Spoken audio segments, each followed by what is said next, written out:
Bonjour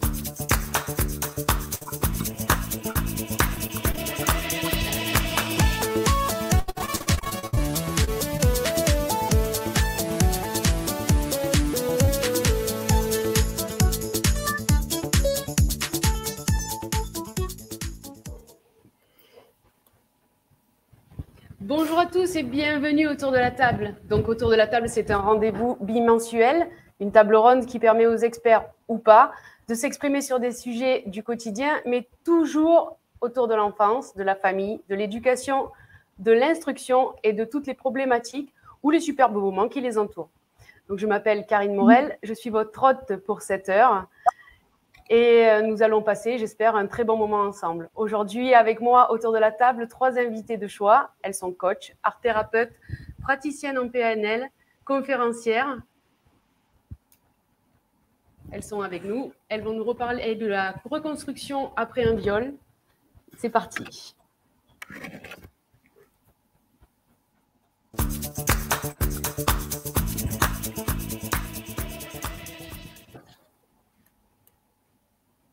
Alors, comme je vous l'ai dit aujourd'hui, avec moi, 3 grandes dames. Bonjour les filles. Je vais vous partager l'écran. Bonjour. Bonjour. J'espère que vous allez bien. Très bien, merci. Et toi? Oui, ça va, ça va. Donc avec nous, on a Margot. Tu es coach en reconstruction et en renaissance, praticienne PNL. Margot, toi, tu es orthophoniste, conférencière. Maud. Linda, tu es coach, art-thérapeute. Donc bonjour à vous 3. Si vous voulez bien, je vais commencer avec Margot, puisque c'est elle qui nous a proposé le sujet. Donc Margot, tu as 29 ans. Comme je l'ai dit au tout début, tu es coach en reconstruction et en renaissance. Tu es praticien PNL. Et là, tu es en train de mettre en place un programme en ligne. Tu veux nous en parler un peu? Ouais, je vais mettre en place un programme en ligne qui accompagnerait en fait les personnes qui ont vécu ou qui sont en reconstruction d'un trouble alimentaire, ce qui fait partie de ma propre histoire en fait. Après ce que j'ai vécu, donc après ce viol, après ce harcèlement, j'ai vécu la dépression, mais j'ai vécu aussi 10 ans de troubles alimentaires. Et tout ce qui était hôpitaux ne m'a pas spécialement aidé à me relever en fait, parce qu'on travaille sur le corps, mais il fallait travailler à l'intérieur. Ouais. Voilà, je ne me suis pas sentie du tout entendue, comprise, en fait. Et du coup, je suis en train de créer un programme en ligne pour les troubles alimentaires. D'accord. Ensuite, avec nous, on a Maud. Donc Maud, toi, bonjour, tu as fait un TEDx en septembre, c'est ça? Oui, c'est ça, le TEDx Nouméa. Voilà. Tu es orthophoniste. Et d'ailleurs, à propos du TEDx, là, on voit pas. Ah si. On voit quelques images. Donc, toi, tu as aussi été victime d'un viol. Tout à fait. Et tu as décidé de briser le tabou en t'engageant auprès d'autres victimes. Actuellement, tu prépares un plaidoyer, c'est ça, sur le sujet? Oui, c'est ça. Suite au TEDx, j'ai un autre projet de plaidoyer dans le cadre de la Journée internationale contre les violences faites aux femmes. Ça aura lieu, si l'état sanitaire le permet, le 27 novembre, sous le chapiteau à Sainte-Marie, pour ceux qui connaissent. Ok. Et ce sera toujours sur le thème du viol. D'accord. Tu peux nous parler un peu de ton TEDx? Nous expliquer un petit peu ton histoire, peut-être un peu, et puis la libération au niveau de la parole. Après, on reviendra sur Margot, et puis en cours, quoi, en présentation. Ensuite, je présenterai Inda, et puis on reviendra sur vos histoires. En cours, j'ai fait un TEDx sur le tabou que représente le viol dans la société, du point de vue pas seulement des victimes, mais aussi de nous tous qui pouvons être amenés à écouter, à rencontrer des victimes de viol. Et en partant du principe qu'on est souvent très mal à l'aise lorsqu'une personne nous confie qu'elle a été violée. qu'on ne sait pas toujours comment réagir, comment lui répondre, comment avoir l'attitude adaptée. Et finalement, dans ce TEDx, je voulais montrer que c'est un sujet qui concerne tout le monde, victime ou pas, puisque nous pouvons tous être des oreilles face à une victime et l'aider donc à se reconstruire par une écoute empathique. Voilà. D'accord. Je mettrai le TEDx à la fin, comme ça, si les personnes veulent le voir. J'ai vu qu'il était bloqué sur la diffusion du YouTube TEDx, donc je vous le partagerai à la fin pour ceux qui veulent le voir. Je ne sais pas, ils ont dû avoir un petit problème aujourd'hui. Donc, je vous mettrai ça à la fin. Je reviens vers toi, Margot, juste après la présentation d'Inda. Inda. Ah, Inda. Oui. Toi, tu es coach, art-thérapeute, c'est ça? Oui, oui. Et puis, tu accompagnes des personnes en période difficile, des personnes en période de deuil, burn-out, tu m'as dit, et tu es spécialisée dans le traumatisme. Oui, de dépression, traverser une période difficile, une perte, une maladie. Bah, c'est de l'ordre du trauma aussi, hein, évidemment. Et en fait, moi, ce que je trouve ahurissant, enfin, l'aberration, c'est que la réaction au trauma, c'est aussi de s'isoler, un peu de se retirer du monde et de pas oser aller demander de l'aide ou se faire accompagner, alors que c'est vraiment la chose à faire. Et moi, dans mon histoire, si tu veux, bon, moi, j'ai perdu mes parents jeunes, donc suite à un décès, si tu veux, mais je suis restée longtemps dans un environnement où on m'a présenté les choses comme une normalité, et je suis arrivée justement à l'accompagnement à travers une émission de la rue qui parlait de transfert, et c'est là où je me suis dit, mais c'est pas moi qui vais mal. Enfin, c'est pas moi le problème. Tout ce que je vis, ce sont des réactions à une situation au niveau de laquelle il n'y a eu aucune prise en charge psychologique. Bon, j'ai été entourée, évidemment, mais aujourd'hui, si tu veux, je base mon travail sur faites-vous accompagner le plus rapidement possible. Il y a des moyens, on peut s'en sortir, et c'est vraiment ce qui m'anime le plus, parce qu'après on tombe dans des traumas trop longs, chroniques, et de la pathologie et beaucoup de souffrance qui est inutile, tu vois. Alors c'est vrai, les gens, ça les connecte à d'autres ressources, mais on n'est pas obligé de subir ça comme ça aussi, tu vois. Voilà. Et donc je vais revenir justement sur le traumatisme. Et Margot, toi, tu peux nous en parler un petit peu, nous parler de ton histoire, nous expliquer comment tu en es venue à l'accompagnement? Oui, donc brièvement, je vais peut-être reprendre le début, mais brièvement simplement. Donc moi, j'étais... Non, tu peux développer. Hein, on a fini la présentation. J'ai été harcelée toute ma scolarité, donc c'est-à-dire que le secondaire en Belgique, je pense que c'est équivalent au lycée en France. Donc j'ai été harcelée, et cet harcèlement a poussé à la fin, ma dernière année d'école, à un viol collectif où j'ai sombré tout simplement par la suite, en fait. Donc par la suite, j'ai arrêté l'école en cours d'année, et je suis tombée directement en dépression à ce moment-là.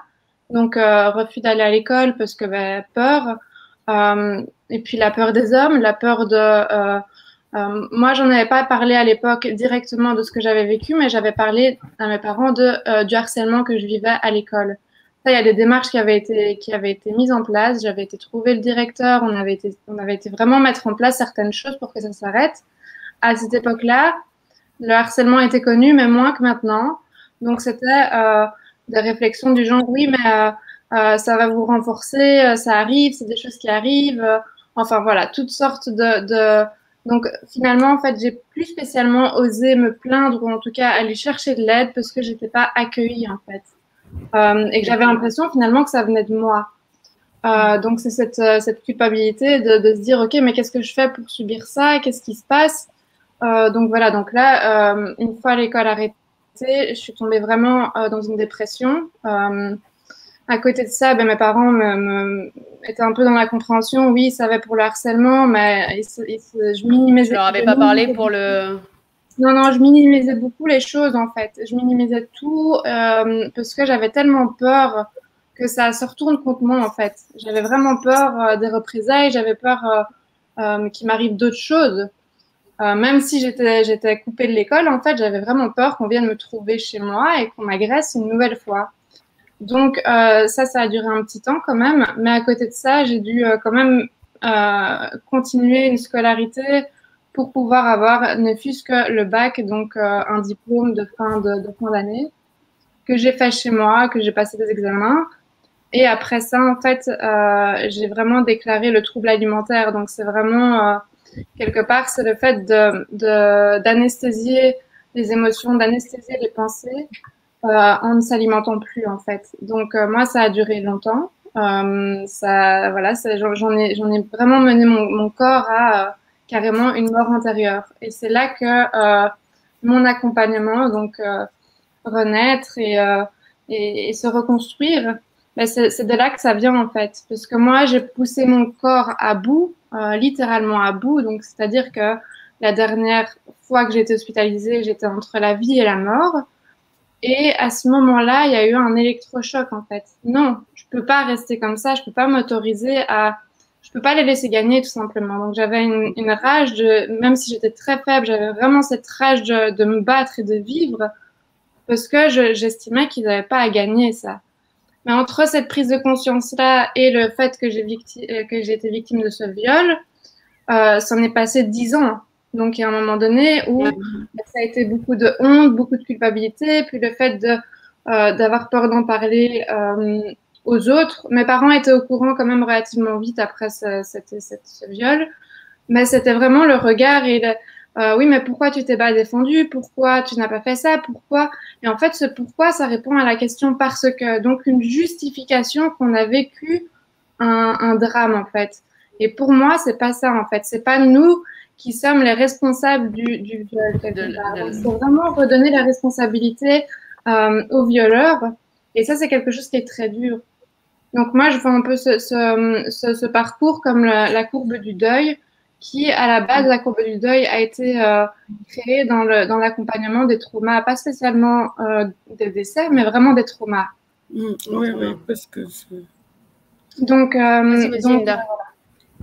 oui, parce qu'en fait, c'est le même processus, c'est un processus de deuil de l'événement pour pouvoir justement aussi poser des mots, reprendre sa part de responsabilité à soi, son propre pouvoir, qu'on nous explique aussi parce qu'on ne sait pas forcément ce qu'on a vécu. Le sentiment d'impuissance, de culpabilité, de la sidération aussi, le fait de ne pas pouvoir réagir, tout ça, c'est des réactions physiologiques, elles sont normales et finalement, on ne peut pas les justifier. Et donc, le fait de poser des mots, juste comprendre ce qui s'est passé et se réapproprier la part à soi et la part des autres, ça permet au moins de redélimiter son territoire, en fait. Oui, et c'est pas, quelque part, c'est pas évident parce que c'est vrai que sur le moment, j'aurais très bien pu aller chercher de l'aide directement, mais le fait est que quand on vit ce genre de trauma, en fait, on est déconnecté. On est complètement déconnecté, donc on est dissocié de ça. Quand on se réassocie à ça, on vit le traumatisme une deuxième fois, en fait. Parce que on ressent, mais là, avec tout ce qui est physique, en fait, on ressent vraiment, on a les flashbacks, mais on ressent comme si on l'avait vécu une deuxième fois. Et donc là, c'est vrai que c'est difficile aussi. Et puis aller trouver de l'aide, c'est vrai que comme moi, j'avais déjà fait des demandes et qu'elles n'avaient pas abouti, j'avais extrêmement peur d'aller trouver ou d'aller porter plainte parce que j'avais peur de ne pas être crue, qu'on me prenne, qu'on dise que c'est pas vrai tout simplement ce que j'avais vécu en fait. Et j'ai quand même été porter plainte des années après, mais ça ne m'a pas du tout aidée. Pas du tout parce que on est reçu, on est mal reçu. On n'est pas écouté spécialement. C'est des rendez-vous sur rendez-vous pour réexpliquer les faits, mais parfois, en fait, tellement qu'on est dans cette souffrance, il y a des choses qui peuvent se rajouter ou des choses qu'on ne va pas dire parce qu'on les a déjà dit et parce qu'on en a marre quelque part de se répéter. Donc, c'est vraiment cette plainte, attention, il y en a c'est très important pour eux et ça permet la reconstruction et ça permet de se sentir considéré. Moi, ça m'aurait fait plaisir, mais pas dans ces conditions-là, en fait. Parce que c'est pas de la bienveillance, en fait. C'est vraiment, c'est un commissariat, donc c'est vraiment arriver à la police et porter plainte. Et toi, Maud, tu as dans le TEDx, tu disais que tu avais le même ressenti, en fait. Oui, toi, alors. En plus, tu es tombée sur un non-lieu. Oui, alors merci Margot là, pour tout ce dont tu témoignes. C'est très touchant et puis ça fait beaucoup écho.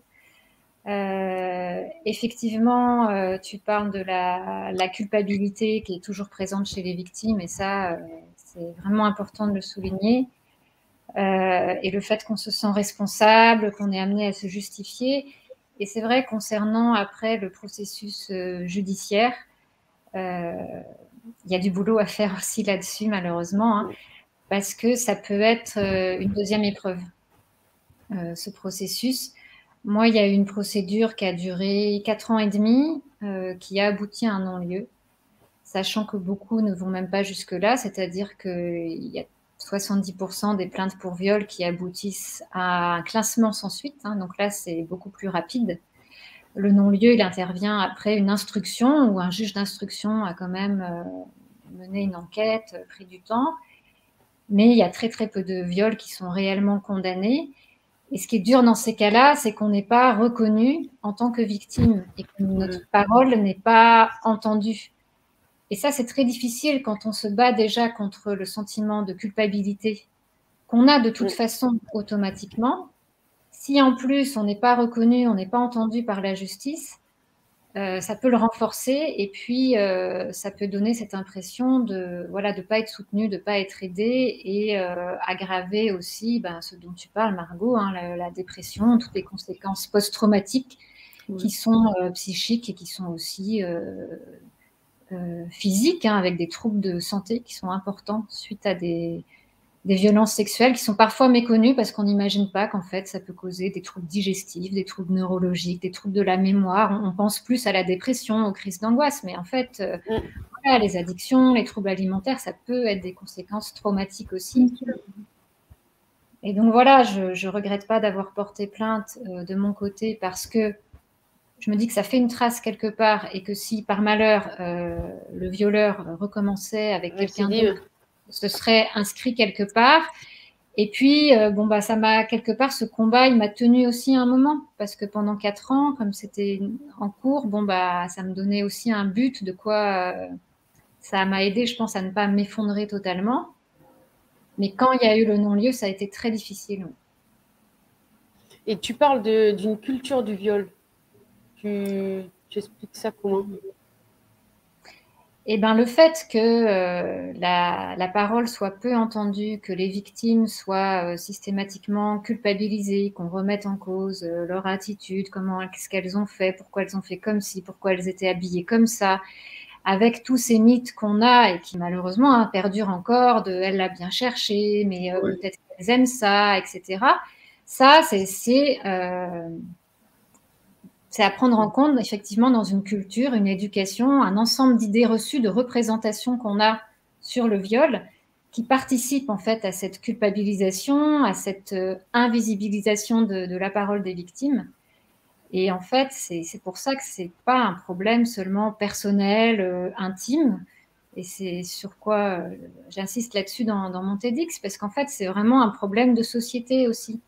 Ça concerne tout le monde, ça concerne la manière dont en général on perçoit les violences sexuelles, les représentations qu'on en a et l'éducation qu'on fait. Voilà, c'est un problème qui dépasse le personnel et l'intime. Oui. Au niveau politique, là, il parlait d'une loi pour former les gendarmes et tout ça. Vous en avez eu vent? Vous savez où ça en est? Non? Moi, de mon côté, en Belgique, je sais qu'il y a des choses qui se font, mais qui se disent, mais entre le dire et le faire, c'est différent, en fait, parce que ça fait des années qu'on entend de plus en plus de harcèlement, même. Donc, le harcèlement, c'est quand même aussi le début de quelque chose. des choses qui devraient être mises en place, mais qui ne sont pas mises en place. C'est pour ça que moi aussi, je t'en avais parlé d'ailleurs à un moment donné, Karine, c'est que je suis en train aussi à côté de ça de créer des cellules d'accompagnement dans les écoles contre le harcèlement et potentiellement le viol, donc de prévention. Et je trouve que c'est important, surtout en période actuelle, de mettre des choses en place en fait, de faire bouger les. Enfin, c'est pas tabou, ça doit pas être tabou et redonner la voix et le fait de partager en fait de sujets qui sont un peu sensibles, c'est important déjà pour les victimes, qu'ils soient en reconstruction ou non, d'écouter des témoignages de personnes qui ont su se relever et se reconstruire. C'est hyper enrichissant pour elles en fait, pour ces personnes qui sont encore dans la souffrance. Donc c'est vraiment en fait de pouvoir aussi créer des cellules d'écoute et de prévention quoi. Et je pense que les politiciens, oui, ils ont beau dire des choses, mais entre dire et faire, il y a une différence, malheureusement. C'est ça. Et il y a un hashtag en ce moment qui tourne là justement, qui s'appelle Double Peine, sur la manière dont sont reçues les victimes dans les commissariats. Là, on a vu ça très récemment sur les réseaux sociaux. Donc ça montre qu'il y a un gros besoin effectivement de formation des professionnels, de la police, de la justice, même des professionnels de santé, hein, parce qu'il y a vraiment des spécificités concernant les violences sexuelles qui sont méconnues même par les professionnels de santé.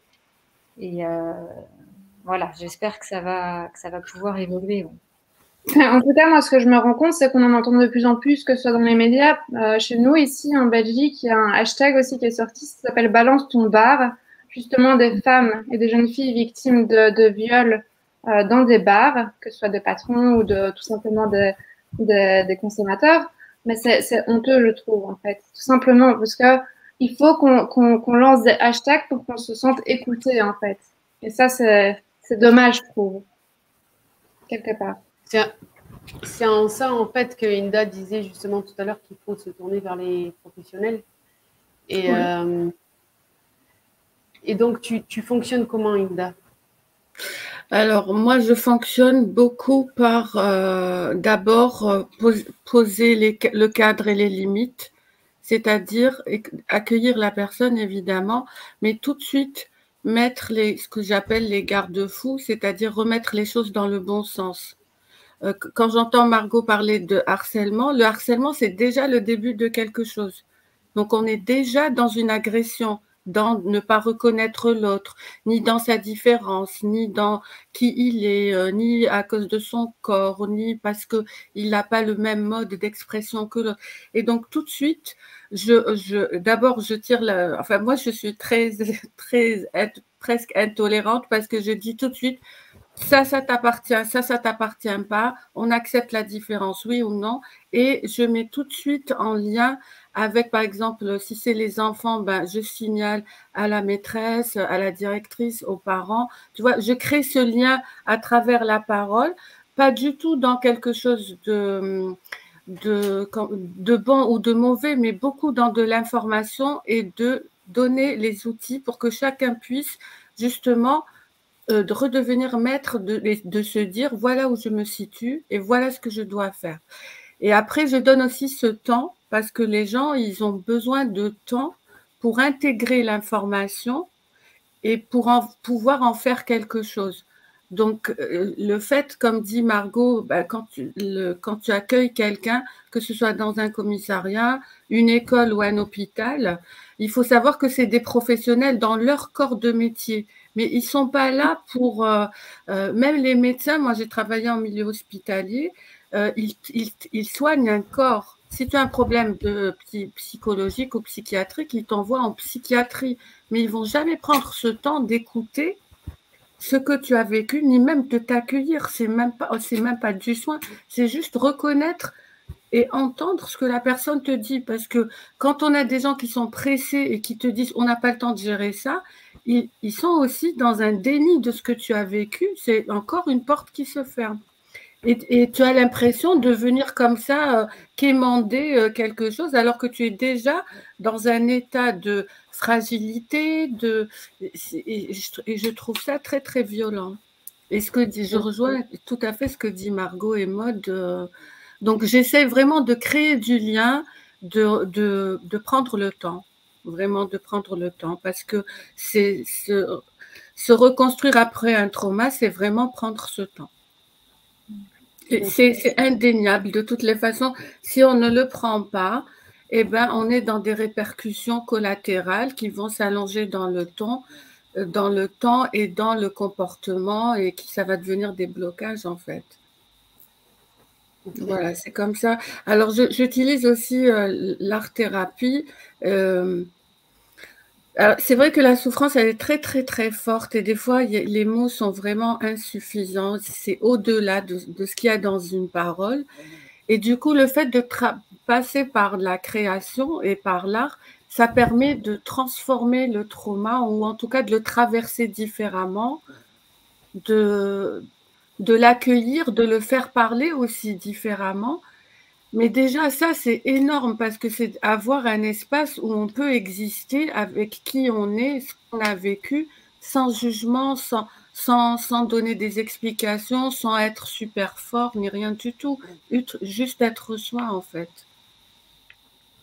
Et au niveau ensuite de tout ce qui est deuil, parce que là, il y a un deuil qui doit se faire au niveau de la vie passée, au niveau de la famille aussi, parce que la personne, elle n'est plus la même, au niveau de la personne elle-même. Comment vous avez traversé ça, et comment vous accompagnez maintenant pour, déjà pour la personne et après pour les familles? Parce que ça, c'est la base, je pense, de la reconstruction. Et donc, cette reconstruction-là, vous la menez comment? Bonne question. Personnellement, c'est vrai que pour la famille, ça a été très difficile, parce qu'il y a eu ce choc, ce drame, mais il y a eu suivi le trouble alimentaire en lui-même qui était assez grave, et donc il y avait un stress aussi de ce côté-là. Moi, ça a été à partir du moment où j'ai eu cet électrochoc, où j'ai eu ce déclic j'ai envie de me battre, j'ai envie de m'en sortir. Déjà, j'ai dû prendre le temps de rester un peu hospitalisée, le temps de remettre en ordre certaines choses dans mon organisme. Enfin, mes organes étaient en train de me lâcher, donc je pouvais pas sortir comme ça. Et une fois ça fait, j'ai voulu prendre le temps, vraiment prendre le temps de me reconstruire et d'accueillir chaque moment, en fait. C'était pas facile. Il y a eu des périodes où je faisais 3 pas en arrière, 2 pas en avant. Il y a eu des périodes où c'était vraiment difficile, mais toujours avec cette optique de mon objectif, c'est d'accompagner des personnes qui ont vécu la même chose que moi. Donc, c'était vraiment prendre le temps, en fait. J'ai pris plusieurs années, hein. J'ai pris 5 ans pour me reconstruire du trouble alimentaire et du viol, parce que il y a tout qui est à refaire, en fait. Il y a son identité, parce qu'on n'est plus la même personne qu'avant. Moi, personnellement, avant ce drame-là, je n'avais pas connu de relation avant ça. Donc, c'était vraiment réapprendre à vivre et apprendre à accepter son corps comme il est. J'ai eu des conséquences aussi des troubles alimentaires. Donc, ça, c'est en plus du viol vécu. Donc, c'est vraiment accueillir son corps, redécouvrir son corps. Moi, ça a été par la création. Je créais beaucoup de choses à ce moment-là. C'était par le massage aussi. J'acceptais petit à petit de me faire masser par une personne en qui j'avais confiance et qui était bienveillante. Vraiment, ça m'a beaucoup aidé à accepter mon corps. Et puis par la suite, c'était découvrir de nouvelles choses, voyager, mais vraiment à mon rythme, en fait, parce que j'avais besoin de voir que la vie, c'était pas que du noir. C'était aussi des moments de joie, de bonheur, et accepter ce bonheur. Parce que c'est vrai que quand on vit ce genre de choses, on voit que le noir et on se dit, mais je ne mérite pas d'être heureux, en fait, ou heureuse. Et du coup, c'est vraiment réapprendre à vivre, réapprendre à se connaître aussi, parce que quelque part, comme je le disais, on se connaît plus, parce qu'on nous a enlevé une part de nous, et c'est accepter aussi et accepter le changement, en fait, parce qu'on sera plus jamais la même personne qu'avant, mais c'est ça qui est beau, parce que ça nous a fait une force, on en sort plus fort, mais c'est au moment où on le vit, on se rend pas compte que ça en est une force par la suite. Parce que moi, on avait beau me dire, mais oui, mais tu verras, dans quelques années, ce sera loin derrière toi. J'y croyais pas. parce que pour moi, j'étais tellement dans la souffrance que j'arrivais pas à voir la lumière au bout du tunnel. Donc, c'est vraiment, en fait, accueillir les émotions, parce que petit à petit, j'ai retrouvé mes émotions. Donc, c'était vraiment les accueillir. Et force est de constater que moi, je suis hypersensible. Donc, c'est aussi quelque part pour ça que le trouble alimentaire, je l'ai déclaré, parce que je ressens que ce soit mes sens ou mes émotions, tout est à une puissance supérieure qu'une personne dite normale, en fait. Donc, ça veut dire que c'est réaccueillir ses émotions, les écouter, et par la suite, voir ce qu'il y a à faire avec, parce que chaque émotion est belle, qu'elle soit agréable ou désagréable, comme la colère ou la tristesse, comme c'est perçu actuellement. C'est vraiment de se dire qu'elles ont des messages, c'est un cadeau, une émotion. Et de pouvoir découvrir ce cadeau, ça permet d'éclore et de se reconstruire pleinement, quoi. Oui, d'accord. Donc, c'est vraiment un travail sur l'identité, l'estime de soi, la confiance en soi, mais aussi l'affirmation de soi. Parce que finalement, quand on vit certaines choses, moi, ce que j'ai fait, c'est que je me suis identifiée à une autre personne. Donc, comme j'étais tellement mal, je me suis identifiée à une autre personne. Donc, je vivais à travers quelque part son identité parce que c'est elle qui avait la raison, c'est elle qui avait la meilleure solution, c'est elle qui savait ce que je devais faire. Et donc, c'est aussi s'affirmer de ce côté-là et dire non, je suis aussi quelqu'un d'unique, j'ai aussi des valeurs et je vais les mettre en place et je vais les écouter. Alors, c'est pas facile, mais ce qui m'a beaucoup aidé, c'est que quand je dis non ou quand je m'affirme, c'est pas à la personne que je dis non. C'est vraiment à la proposition et en disant non à cette personne, je me dis oui à moi-même, en fait. Donc, c'est vraiment aussi un travail de prise de conscience. Oui, ça c'est tout le cheminement que tu as fait en fait. Et ce qui est intéressant, Karine, c'est en fait la vie nous appelle tout le temps. On est un peu dans une mort psychique ou une mort partielle ou temporaire et on est appelé comme ça par la vie, par les rencontres, par recréer du lien, se lever, continuer à vivre, etc. Et chacun est connecté à sa manière avec les ressources qu'il a en lui. Et c'est extraordinaire de voir comment chaque personne, à sa façon, elle met en place des systèmes de relais qui lui permettent justement de faire cette traversée du désert. Enfin, moi, j'appelle ça une traversée du désert où on renaît à soi, effectivement. Mais c'est hyper intéressant de voir comment, dans ces ressources complètement profondes en nous et dans notre pulsion de vie, comment on vient pas s'accrocher, mais passer ce chemin pour justement se re-rencontrer. Et c'est là où le travail thérapeutique ou d'accompagnement, il est important parce que c'est là où tu vas dire, enfin, c'est là où on dit à la personne, où on se dit, ah, elle a ça, c'est facile pour elle, elle passe par là. Et petit à petit, elle devient de plus en plus forte parce que finalement, elle s'affirme et elle apprend aussi à s'aimer, à se reconstruire, à transformer. Enfin, moi, ce que j'adore, c'est transformer le trauma en quelque chose qui devient moteur. Donc, au lieu de subir la souffrance, et ben finalement, on l'a traversé et on en fait quelque chose. Il y a ça et il y a aussi un regard, on ne voit plus les choses de la même manière. Ne serait-ce que rencontrer quelqu'un, prendre un café, s'habiller, il y a toujours un regard plus... On va y mettre un sens qui est plus profond, plus sensible. Donc, on développe de l'empathie, on développe la capacité d'anticiper les choses, de voir les choses venir, de les transformer, de voir aussi les difficultés des autres par où ils doivent passer. Et ça développe aussi cette capacité justement de vouloir accompagner, de donner du sens en fait. C'est ça qui est génial. Les femmes, elles sont formidables pour ça, parce qu'elles donnent la vie, elles élèvent les enfants, et partout elles sont dans ce rôle, tu vois. Donc, elles sont pleines de ressources et avec les cultures et tout, c'est merveilleux. Elles s'inventent, elles se créent une nouvelle, un nouveau moi, un nouveau soi qui t'oblige à aller de l'avant et sortir complètement du cadre finalement. Le cadre, il convient plus, hein. C'est un cas de référence qui n'est plus du tout En d'actualité. fait, oui, comme dit Inda, en fait, on a tous nos ressources en soi. Certes, elles sont pas encore à la lueur du jour, mais on a tous nos ressources en nous-mêmes, en fait. Et l'idée, c'est vraiment d'accompagner en mettant la personne en faisant des prises de conscience à la personne et en se disant, ben voilà, peut-être que maintenant, je vais juste écouter et juste, je vais m'adapter à toi en fait, mais c'est elle qui a les ressources. Moi, ce qui a fonctionné pour moi ne fonctionnera certainement pas pour une autre personne. C'est tout comme Maud, certainement, c'est certainement reconstruite différemment.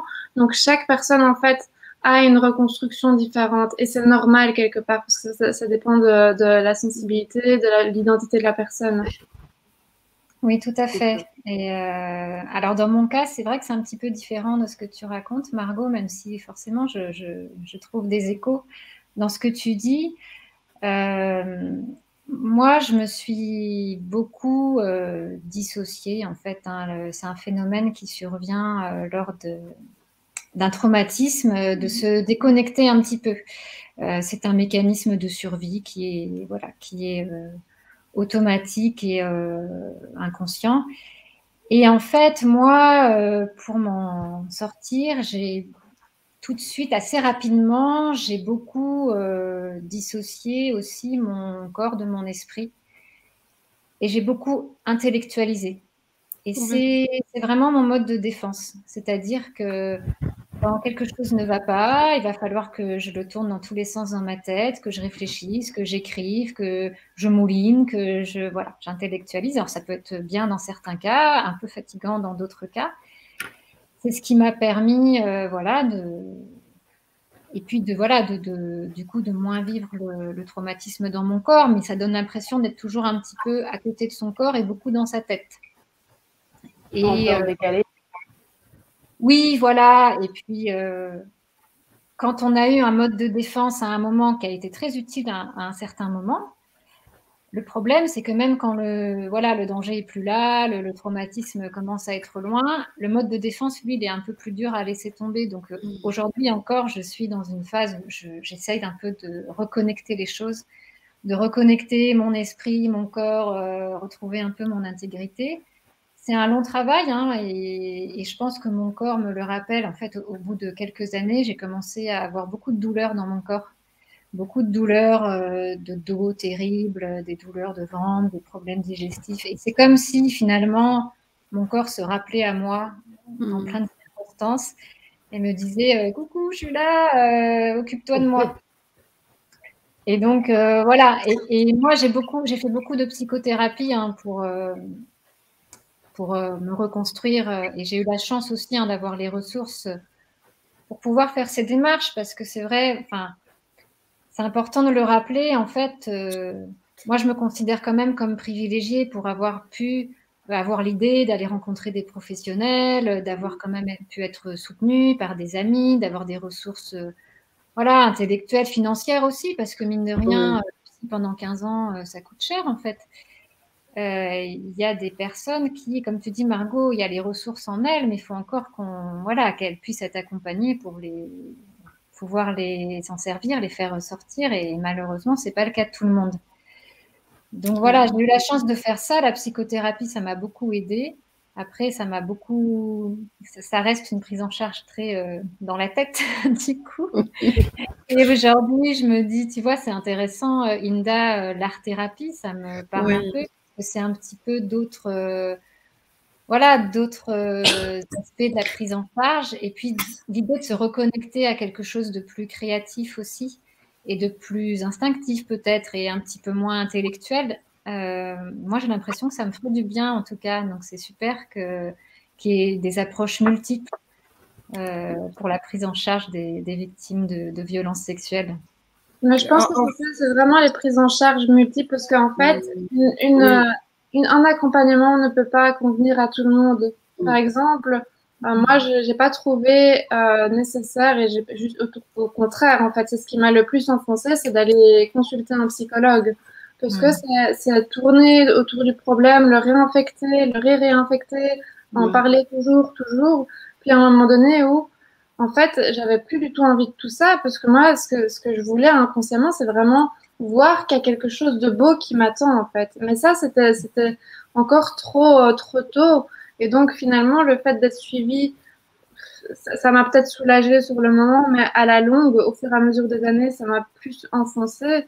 Et donc, je pense que c'est un accompagnement, ben, ça peut être par un psychothérapeute ou par l'art-thérapie ou par un coach qui propose ce genre d'accompagnement ou quelqu'un, en tout cas un accompagnant, il y en a plein. Il y a plein de personnes qui font de belles choses. Attention, je suis pas en train de dire que les psychologues se ressemblent tous et que ça va bannir.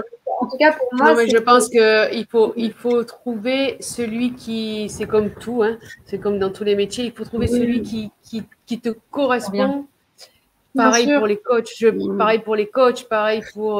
Oui, et puis il y a la limite des techniques en fait, parce que c'est ça. Tu vas avoir. En fait, moi, c'est ce qui m'a amené aussi au coaching, hein, parce que tu vois, par exemple, j'étais art thérapeute, psychothérapeute.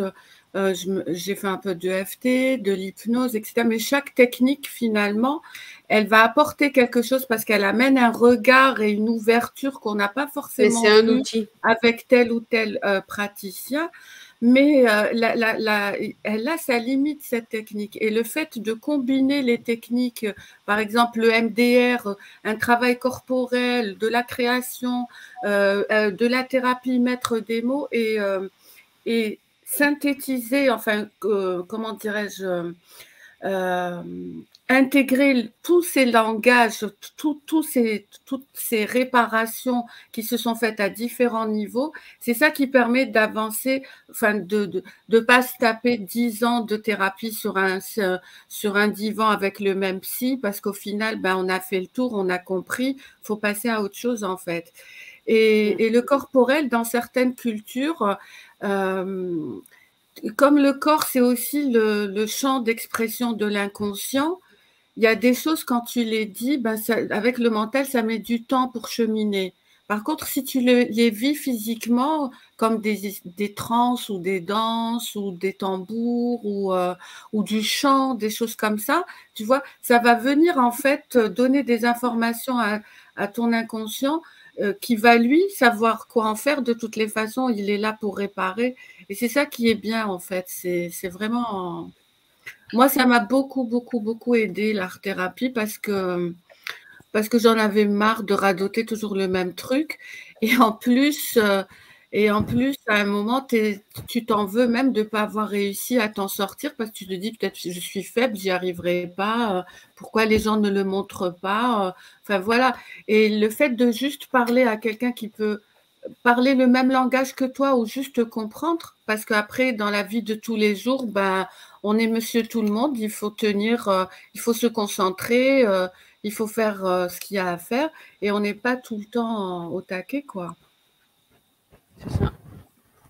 C'est ça, donc c'est là la difficulté, en fait. Mais c'est bien de prendre dans chaque chose et d'en faire un outil, en fait. Ouais, c'est systémique, hein, c'est vraiment c'est s'occuper du système à part entière. C'est pas juste une chose, c'est pas juste le corps ou c'est pas juste, c'est vraiment un système en fait. Donc c'est vraiment prendre en charge tout ça à un rythme qui sera le rythme de chaque personne en fait, parce que il y en a qui vont aller peut-être plus vite, mais il y en a qui vont aller peut-être moins vite. Donc c'est vraiment ça. Oui, et dans un monde idéal, ça serait toutes ces prises en charge seraient proposées et coordonnées pour qu'il y ait un peu de la cohérence. Oui, c'est ça. C'est pas à nous, victimes, d'être le coordonnateur de nos soins et d'aller voir un tel pour le corps, un tel pour le pied, un tel, et puis en fait d'être la seule personne au centre. Donc c'est bien aussi quand ça puisse être fait en équipe coordonnée et puis accessible gratuitement à tout le monde, quoi. Parce que là, ce qui est proposé gratuitement, il y a des choses, hein, mais il n'y a pas forcément tout le panel, tout ce dont la personne a besoin. Et voilà, c'est ça dont je rêve.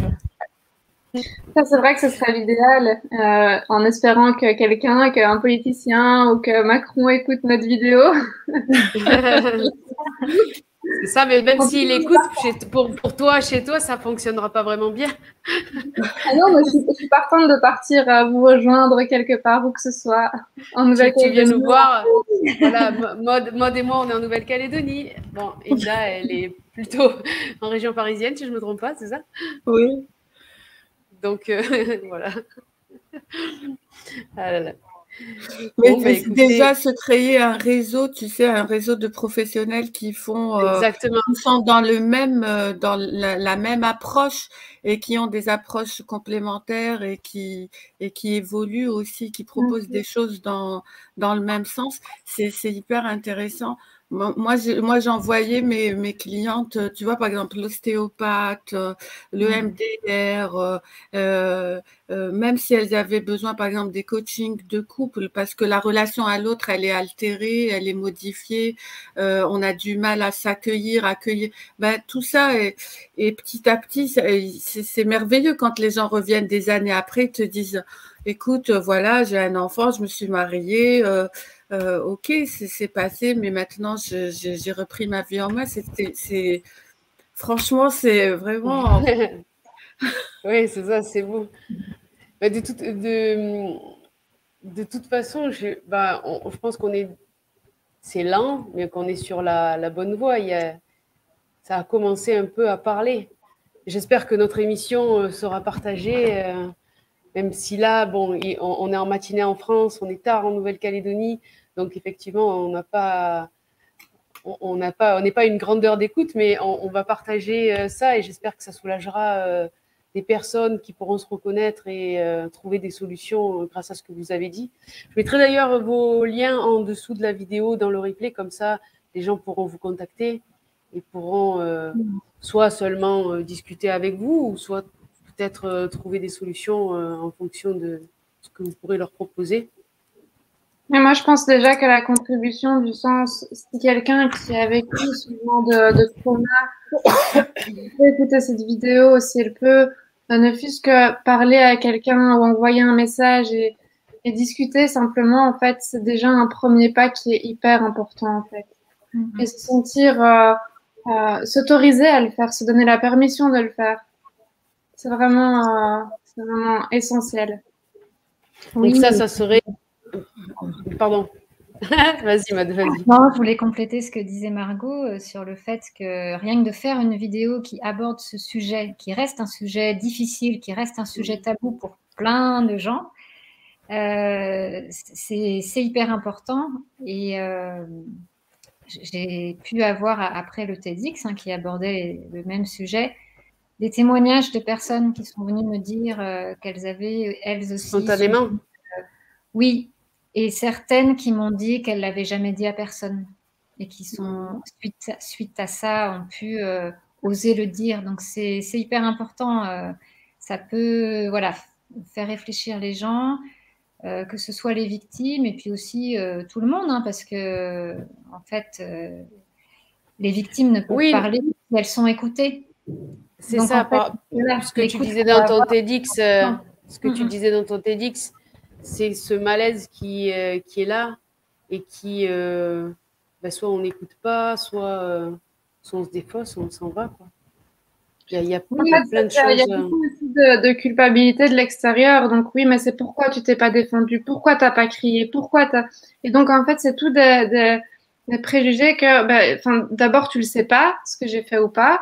Mais en plus, j'ai pas à me justifier en fait, parce que c'est moi la victime. Et c'est ça aussi, c'est remettre les choses en ordre. Et c'est pas, on peut pas se permettre de culpabiliser en fait. Est-ce que les gens n'ont pas peur aussi? Si, certainement. De dire à la victime, si tu n'as pas fait ce qu'il fallait, pourquoi tu n'as pas fait ça? Est-ce qu'eux se sentent pas coupables de ne pas avoir écouté, peut-être? Voilà, et de ne pas être à la hauteur de l'écoute?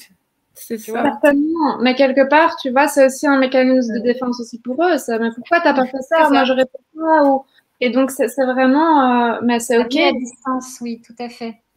Ça met à distance. C'est une manière de, tu vois, de... Si la victime n'a pas fait ce qu'il fallait, ça veut dire qu'elle est responsable. Si elle est responsable, ça veut dire que moi, si je fais bien ce qu'il faut, ça ne m'arrivera pas à moi. Donc, c'est une manière de mettre les choses à distance. Voilà. Non, Alors et puis ça veut dire ça qu'ils peut ont arriver pas à fait. tout le monde. Oui, et en plus, ça veut dire que eux, peut-être, en tant que parents ou autorités, ou ils n'ont pas fait le nécessaire, justement, dans leur part Pour de protéger. responsabilité, pour éviter que ce genre d'événement en arrive. Non, mais c'est même quand tu en parles après coup, en fait, quand tu en parles, quand tu es en reconstruction et que moi, à un moment donné, j'avais besoin de mettre des mots sur les mots. J'avais besoin d'en parler avec des personnes bienveillantes, de confiance. Voilà, j'ai trouvé des personnes qui m'ont écouté, qui étaient présentes pour moi. Mais pourquoi tu n'as pas crié ou pourquoi tu ne t'es pas défendu? Pourquoi tu n'en as pas parlé? Et donc, c'est toutes des questions auxquelles t'as pas envie de te justifier, en fait, spécialement. Parce que c'est arrivé comme ça et t'as pas le contrôle sur ça. Et elles, si elles étaient dans le cas, enfin, je pense, c'est vrai qu'on n'a pas assez de recul, nous, en tant que victime, on sait pas se mettre à la place des autres parce que finalement, on a fait tout ça. Donc, on peut pas dire, moi, à ta place, j'aurais fait ça. Et puis même, en fait, c'est un conseil qui est un peu difficile, quoi, parce que tu t'étais pas à ma place. Et voilà, tu t'es pas retrouvé avec 8 Même personnes. s'il était à ta place, il ne sait pas comment il va réagir parce que quand on te dit tu aurais pu crier, mais il y a des moments où tu peux pas crier. Quand tu es sidéré, tu peux pas T'es crier. sidéré, ça sort pas. Donc, C'est méconnaître c'est la sidération. Oui, mais c'est incompréhensible pour les gens quand tu dis, oui, mais c'était une sidération psychique, donc j'étais vraiment dissociée, je ne pouvais pas crier, je ne pouvais pas en fait, ça ne sortait pas, ou j'avais l'impression, mais ça ne sortait pas, et donc c'est vraiment en fait aussi faire prendre conscience que ça existe ce genre de choses. Et que finalement, les gens qui sont autour et qui voient la scène autour de toi sont tellement apeurés qu'ils vont pas te venir en aide, en fait. C'est tout simplement ça. Hein, donc voilà, je pense que c'est aussi, et c'est un travail difficile, hein, mais c'est éviter de se culpabiliser sur les reproches ou en tout cas les conseils extérieurs, parce que c'est vraiment, en tout cas des proches, parce que ça peut être destructeur aussi et on peut s'auto-culpabiliser, se culpabiliser et déjà qu'on a ce petit moulin dans notre tête qui tourne en permanence. Alors si en plus de ça se rajoute la culpabilité extérieure, c'est difficile. Tout à fait, Margot. Moi, je me retrouve dans ce que tu dis. Et c'est vraiment pour ça aussi que j'ai eu envie de faire ce TEDx. C'est de donner des clés un peu pour savoir comment réagir. Qu'est-ce qu'on peut dire à une victime de viol et qu'est-ce qu'on ne doit pas lui dire. Et de l'expliquer, tout simplement. Pourquoi on ne dit pas ça? Pourquoi on ne dit pas t'as pas crié, qu'est-ce que ça peut faire à la victime quand on lui pose ces questions-là? Et qu'est-ce qu'on peut lui dire à la place? Et effectivement, la réaction de l'entourage, surtout les premières personnes à qui on en parle, elle est déterminante pour la suite. Elle est déterminante dans ce qui va se passer pour les démarches, pour ce que va faire la victime au niveau des démarches judiciaires, mais thérapeutiques aussi. Elle est déterminante pour sa reconstruction également. Et si les premières personnes ne croient pas la victime, la culpabilisent, ne sont pas à l'écoute ou lui disent qu'il ne faut pas en parler, etc., la victime va se renfermer dans le silence et ça va être une double peine finalement. La deuxième peine, c'est la peine du silence autour du viol. Oui, donc si on ajoute ça à porter plainte, à plein d'autres paramètres, en fait, ça fait qu'une personne peut vraiment sombrer dans quelque chose de négatif, quoi. Donc, en parler, mais aussi s'écouter. Je pense que c'est important aussi. Tout à fait. Et faire à son rythme aussi, parce que quelque part, oui, peut-être que ça prendra du temps, mais peut-être pas. Ça dépend de la personne, en fait. Moi, ça a pris 5 ans. Je sais pas combien de temps ça a pris pour toi, Maude, mais chaque personne est différente et c'est ça qui fait le chemin. Et la reconstruction. C'est ça. Mesdames, il va falloir qu'on conclue. Donc, Margot, qu'est-ce que tu pourrais dire à quelqu'un qui a été victime de viol? Tout simplement qu'on peut s'en sortir en parlant. On peut s'en sortir, on a les ressources en soi. Et ne pas hésiter à se faire accompagner si le besoin se faire sentir. Mais que le plus important, c'est de s'écouter quelque part. Parce que nous-mêmes, sachons ce qui est bon pour nous. Exactement. Ça, c'est très important de le dire. Maud, toi, tu dirais quoi à celles ou ceux qui nous écoutent et qui savent pas quoi dire ou comment réagir face à une personne qui a subi le viol? Je leur dirais que votre parole et votre écoute sont très importantes. Soignez-les. Et c'est pas si compliqué. En fait, c'est pas si compliqué d'accueillir la parole d'une victime de viol. Il suffit de faire preuve d'empathie, d'encourager la personne, de s'intéresser à elle, à ses ressentis, à ses besoins, quitte à lui poser la question, est-ce que tu as besoin d'en parler? Est-ce que tu as plutôt besoin de te changer les idées? C'est toujours mieux que le silence. Et puis, je pense que c'est très important, si vous êtes confronté à une victime de viol, de lui dire que ce n'est pas de sa faute. Ça peut paraître évident, mais je pense que ce sont des paroles qu'il faut dire et qu'il faut entendre. Et puis la dernière chose, c'est que si en écoutant cette émission, en écoutant le TEDx qui explique un peu comment s'adresser aux victimes de viol, vous vous rendez compte que vous n'avez peut-être pas eu les bons mots lorsque vous avez été confronté à une personne qui vous a confié quelque chose, c'est jamais trop tard. En fait, c'est jamais trop tard. Et certaines personnes sont venues me dire, je me suis pris une grosse claque en écoutant ton TEDx. C'est arrivé à ma fille. Je lui ai dit ce que tu dis dans ton TEDx. Je lui ai dit, moi, ça ne me serait pas arrivé. Je lui ai dit ça. Et je leur réponds, mais il n'est pas trop tard. Tu peux encore dire autre chose et tu peux encore parler de ça. Très bien. Et Inda, toi, au niveau des personnes à consulter ou au niveau de la thérapie ou autre chose, si tu as une autre conclusion. Moi, je dirais aux gens de pas rester seuls, de pas s'isoler et d'aller à la rencontre de personnes qui peuvent les accompagner, qui ont vécu ça, qui ont les mots et qui sont et qui peuvent aussi juste leur comment dirais-je, les accueillir et faire un bout de chemin avec eux au moment où c'est OK pour eux, quel que soit le moment de leur vie. Et quand ça vient, ça n'a aucune importance. Le plus important, c'est qu'ils puissent juste se reconnecter à eux-mêmes, se prendre soin d'eux et repartir de plus belle pour de plus grandes choses et de plus belles choses, en fait. Très bien. Ouais. Mesdames, c'est terminé là, cette émission donc arrive à sa fin. Je vais mettre le TEDx ensuite. Donc merci à vous tous de nous avoir suivis. Merci Margot, Maud, Inda d'avoir été là et d'avoir parlé sans tabou, avec toute la simplicité et avoir permis, je l'espère, à apporter de la lumière et du soutien à ceux et celles qui en ont besoin. Vous trouverez donc, comme je vous ai dit, tous les liens en dessous sous le replay de nos invités. La prochaine émission aura lieu le 27 novembre. Son thème sera la bienveillance à l'école.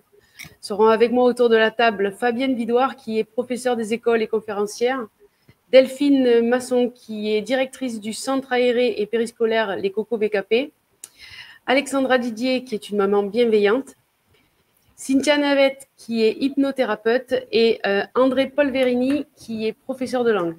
Voilà, je vous laisse sur le TEDx de Maud et je vous dis à très bientôt. Au revoir. Merci beaucoup, Karine. Au revoir. Merci, au revoir.